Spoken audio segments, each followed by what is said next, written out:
In this video I'm going to go through Rhesus incompatibility because it's a bit of a tricky subject to get your head around, but once you get your head around it, it's really quite simple.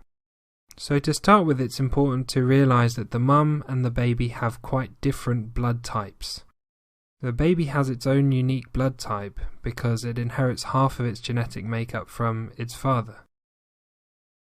The mum and the baby's blood don't actually mix, but they come in very close contact with each other across the placental membrane. When somebody talks about their blood group, they might say they're A positive or B positive or O negative. The first letter is their blood type, and the second character, the positive or negative, is their Rhesus status. And if somebody's Rhesus positive, it means that their red blood cells have the Rhesus antigen on them. If somebody's Rhesus negative, let's say O negative, it means that their red blood cells don't have that Rhesus antigen on them. So why is this important in pregnancy? It's important because of one scenario, and that's where the mum is Rhesus negative and the baby is Rhesus positive.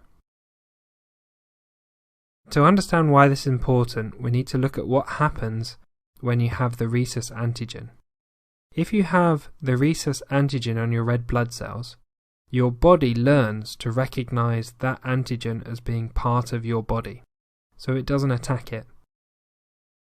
But when you don't have the Rhesus antigen on your red blood cells, and you come in contact with that antigen, your body thinks that that is a pathogen and it needs to attack it.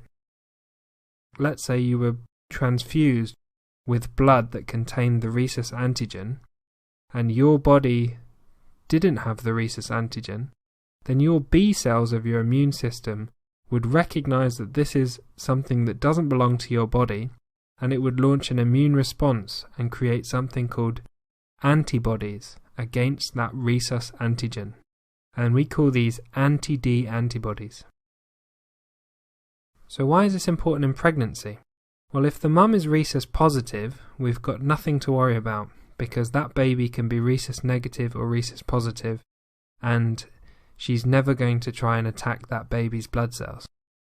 But if that mum is Rhesus negative, meaning that she doesn't have the antigen on her red blood cells, and the baby is Rhesus positive, meaning that he or she does have the Rhesus antigen on their red blood cells, it means that any time that baby's blood gets into the mother's bloodstream, she's going to create the anti-Rhesus antibodies. So how does the baby's blood get into the mother's bloodstream? This can happen at any what we call sensitizing events. So this could be a miscarriage after 12 weeks, abdominal trauma where there's been some bleeding inside the placenta and some blood cells have got across, or it could be at birth when there's obviously lots of bleeding and lots of mixing of mum and baby's blood. Usually this doesn't have much of an impact at the time because the mum will just destroy the blood cells that have got into her system. But in future pregnancies, what happens is those antibodies that the mum has developed will be able to cross the placental barrier because they're only very small proteins, and they'll get into the bloodstream of the baby and start attacking the baby's blood cells. As the baby's blood cells are hemolyzed or destroyed, that releases chemicals into the baby's body, particularly something called bilirubin. And bilirubin is responsible for creating jaundice. A slight jaundice in babies is normal, that's called a physiological jaundice. When the bilirubin level gets very high, it can cause significant brain damage and actually long-term learning difficulties and disabilities. This process of antibodies crossing across the placenta into the baby's bloodstream and causing a hemolytic anemia and a severe jaundice is called hemolytic disease of the newborn, or HDN. So the question is, how do we prevent this situation of the mum becoming sensitized? Well, we use something called anti-D immunoglobulins. And what these are is basically the anti-D antibodies, and we give them by an intramuscular injection at any event where the mum might become sensitized. So any time the baby's blood might have got into the mum's bloodstream. And what this injection does is it circulates around the blood and destroys any of the baby's blood or any of the blood cells in the mum that contain this Rhesus antigen. And by destroying all of the baby's blood cells before the mum has an opportunity to launch an immune response, you prevent the mum becoming sensitized and developing her own antibodies against the Rhesus antigen. So what we do is, in every new mum, every pregnant lady, we check their Rhesus status.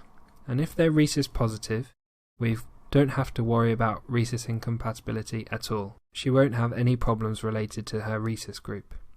But if the mum is Rhesus negative, we have to assume that the baby is Rhesus positive. And so what we do is we give her an anti-D immunoglobulin intramuscular injection anytime she might be sensitized to the baby's blood. So this would be things like late miscarriages after 12 weeks, abdominal trauma, or any bleeding during the pregnancy.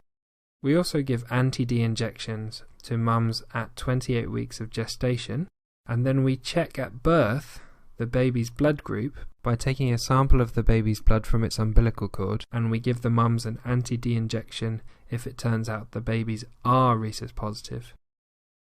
If the babies at birth are Rhesus negative, mums don't need an injection.